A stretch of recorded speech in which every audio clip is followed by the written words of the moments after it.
একটু যাইতে দেন।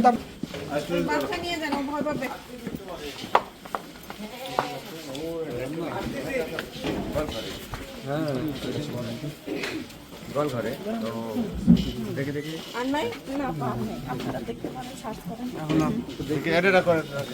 ঠিক আছে মানে সামান্য একটু তো থাকতেই পারে গাড়ি আসলে আমাদের ঠিক আছে সমস্যা একটু খুঁজে দেখুন আচ্ছা আপনারা আরেকবার খুঁজে দেখুন পুলিশ ভাই আপনারা দেখুন এখানে পারেন লাইট না এখানে লাইট তো বানানো রুমের মধ্যে খুঁজতে হবে।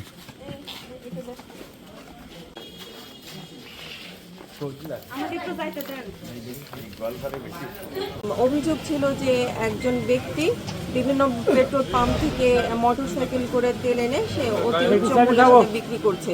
তো আমি এসে তার বাড়িতে অভিযান করি, কিছুটা সত্যতা প্রমাণ পেয়েছি। আমি তার গোয়ালঘর থেকে 8 লিটার পেট্রোল উদ্ধার করেছি। তো যার বিরুদ্ধে অভিযোগ তাকে আসলে বাসায় পাওয়া যায়নি। সেক্ষেত্রে সে যে মোটরসাইকেলটা এই কাজে ব্যবহার করছিল সেই মোটরসাইকেলটা জব্দ করা হয়েছে। তেলগুলো জব্দ করে ন্যায্য মূল্যে বিক্রি করে সরকারি কোষাগারে জমা করা হবে।